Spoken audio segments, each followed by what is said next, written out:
Goeiemôre vriende, so hier op hierdie Dinsdag, die 9de Junie 2026. Mag dit vir julle 'n wonderlike dag wees. En nou sien ons is so mid in die winter, né? So lekker chilly in die oggend. Maar mag dit vir julle 'n lekker dag wees. Kom ons raak sommer net so wyle stil voor die Here.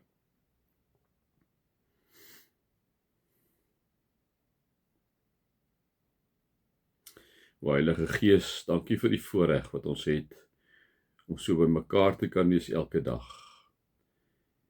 Here, as ek elke oggend my bene so uit die bed uitswaai wanneer ek wakker skrik of wakker word, dan sê ek maar altyd vir U baie dankie vir nog 'n dag wat U vir ons gegee het onverdiend. Dankie Here vir elke asemteug wat U gee. Amen. Vriende, mag daar vir julle genade en vrede en oorvloed wees omdat julle God ken, Jesus ken en die Heilige Gees ken. Ja, dan is ons nou hier in Hebreërs 10, ons gaan hier vanaf vers 26 lees nou. Ek kom eers lees, gaan ek vir julle vertel, want dit is baie keer, as mens 'n teksversie uit sy konteks uithaal, dan raak dit ontsaglik gevaarlik, en julle gaan nou sien met hierdie gedeeltjie. Dit is net 'n paar versies wat ek vir julle gaan lees. So kom ons lees dit en dan sal ek 'n repliek lewer daar.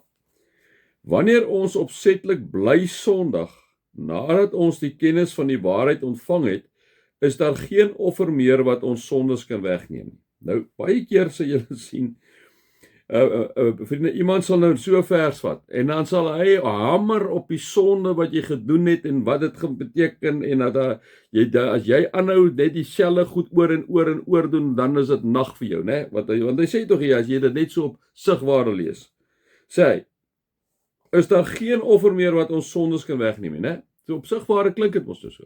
Kom ons gaan aan. As jy nou so aanhou sondig, opsetlik bly sondig, daar bly alleen 'n verskriklike verwagting oor van die oordeel en 'n gloeiende vuur wat die teenstanders van God sal verteer, né? So nou weer eens, as jy net hierdie twee versies lees, vriende, dan en jy lees, kom ons sê vers 31. Dit is verskriklik om in die hande van die lewende God te val. Jy weet dan voel jy 'n skrikbewind, dat die ouens die lewende waksheid hulle uitskrik as jy hierdie goeders doen, hè. Ek bedoel, want wat sê jy nou aanhou bly sondig, dan sit nou maar net nag vir jou, hè. Kom ons gaan lees aan. As iemand die wet van Moses oortree en 2 of 3 getuies bevestig, dit word hy nie begenadig nie, hy word doodgemaak, né? So gaan dit nou. Nou, hoeveel swaarder straf dink julle sal hy kry wat die seun van God verag het? Daar begin die konteks inkom. Hoeveel swaarder straf dink julle sal hy kry wat die seun van God verag het? Die bloed van die verbond waardeur hy geheilig is, geminnig het en die gees van genade beledig het. Ons weet tog wie hy is wat gesê het, dit is my reg om te straf, ek sal vergeld en verder die Here sal oor sy volk oordeel. Dit is verskriklik om in die hande van die lewende God te val. Nou vriende, onthou die konteks. Ek sê altyd, en ek gaan altyd vir julle sê op hierdie forum, as jy nie die konteks van die Bybel in gedagte neem nie, kan jy jou gaan 'n klomp nonsens praat. Regtig 'n klomp nonsens praat. Konteks is die Hebreërs skrywer skryf aan 'n klompie Jode wat Christene geword het, wat swaar kry, wat vervolging beleef en wat gedink het om jou terug te beweeg na die ou verbond toe, na die wet toe, né? Hy skryf vir hulle. So wanneer hy vir hulle skrywe, sien ons daar's 'n klompie van hierdie ouens, lyk dit vir ons wat amper alweer wil wegbeweeg van Jesus af. Hy wil weer wegbeweeg na die wet toe, na die wettiese reeltjies toe, die goed, waarmee baie van ons kerke ongelukkig, liewe vriende, in hierdie tye baie op fokus. Hulle sê hulle is kinders van die Here, en ek glo hulle is kinders van die Here, maar hulle tree op as mense nog in die ou verbond. Dit gaan oor die wettiese reeltjies. As jy nie dit doen nie, dan gaan dit gebeur in plaas van om op die genade van die Here Jesus Christus te fokus. En al wat hy hierso kom sê, hy sê hoeveel swaarder straf dink julle sal hy kry wat die seun van God verag het, die bloed van die verbond waardeur hy geheilig is, geminnig het en die gees van genade beledig het, hè. So as jy wegbeweeg van Jesus, nadat jy weet van Jesus, hy kom praat met hierdie ouens in die konteks. As julle kom sê vir hierdie Jode wat mos nou kinders van die Here geraak, om nou wegbeweeg daarvan. Hy kom sê vir hulle, as julle wat dit weet, Dis 'n opsetlike sonde wat julle doen, kom sê hy. Die sonde is om weg te beweeg van Jesus af. Die sonde is, die opsetlike sonde is om Jesus te minag. Die opsetlike sonde is om die genade wat jy kry alleenlik deur Christus eenkant toe te skuif en sê nee, daar's maar weer 'n wet nodig, daar's weer 'n paar ander goed. Al die add-ons by Jesus. As dit die geval is, kom sê hy, is daar geen offer wat jy kan betaal om dit te weet.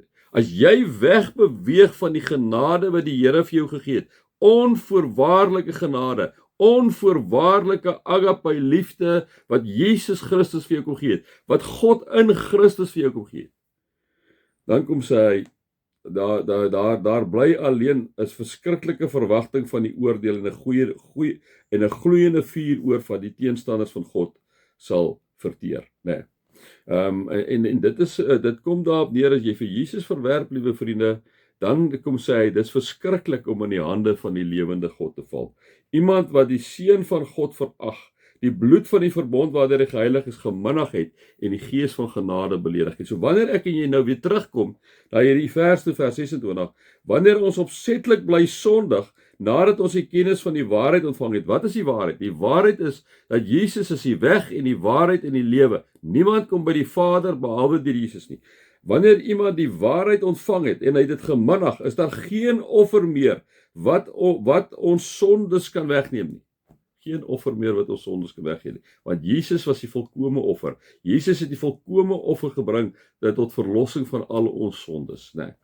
So as jy vir Jesus minag, in die konteks, het gaan nie oor 'n sondetjie nie, het gaan nie oor, ek het 2-3 keer gevloek, ek het nou 110 keer verkeerde beelde in my kop, nou is dit nag, daar is nou geen salf meer te speer nie, die oordeel is in die Here, in God se hande, is nou net nag vir my, ek kan hom maar vergeet, ek kan hom maar, nee, het gaan oor ouens wat op die ou ende vir Jesus verloon, en die sê, ek stel nie belang in die genade is nie genoeg nie, ek gaan maar eerder meer na 'n ander paar godsdienste en 'n paar goedjies gaan doen, hè. Dit is waaroor hierdie gedeelte gaan. So kom ons lees dit geweer vir mekaar. Wanneer ons opsetlik bly sondig, nadat ons die kennis van die waarheid ontvang het, is daar geen offer meer wat ons sondes kan wegneem nie. Daar bly alleen 'n verskriklike verwagting oor van die oordeel en 'n gloeiende vuur wat die teenstanders van God sal verteer, hè. So dit weet julle nou, dit gaan nie oor individuele sondetjies nie, dit gaan wanneer ek en jy Jesus verwerp. As iemand die wet van Moses oortree en 2 of 3 getuies bevestig dit, word hy nie begenadig nie, hy word doodgemaak. Die Jode weet presies waarvan hy praat hierso, né? En nou gaan hy aanhou sê, hoeveel swaarder straf dink julle sal hy kry wat die seun van God verag het, die bloed van die verbond waardeur hy geheilig is geminnig het, en die gees van genade beledig het. Ons weet tog wie hy is wat gesê het, dit is my reg om te straf, ek sal vergeld en verder die Here sal oor sy volk oordeel. Dit is verskriklik om in die hande van die lewende God te verval. So weer eens vriende, is ontsaglik gevaarlik. En wat as mense dit doen, partykeer mense, dan is 'n klomp mense wat dit doen, is 'n klomp kerke doen wat met teksversies werk. En as jy daai teksversie, wat kan jy nou dink as daai mense uit daai kerk stap? Hulle ore hang op die grond, hulle twyfel of is hulle gered, hulle twyfel is hulle kinders van die Here nie. En dit is glad nie wat hierdie gedeelte sê nie. Glad nie wat hy sê nie. So onthou altyd die konteks, vir wie is die gehoor, vir wie het die skrywer geskryf, wat is die omstandighede waarin geskryf het, en dan lees jy dit teen daardie agtergrond. Dis die grid waarteen jy die Bybel moet lees. Dis verantwoordelike Bybel uitleg. Anders is ons besig met onverantwoordelike Bybel uitleg, onverantwoordelike liewe vriende Bybel lees van die Bybel, né? So baie belangrik hierdie goed. Maar my 5 sent vandag. Mag julle God se liefde ervaar, sy genade ervaar en sy nabyheid ervaar. Amen.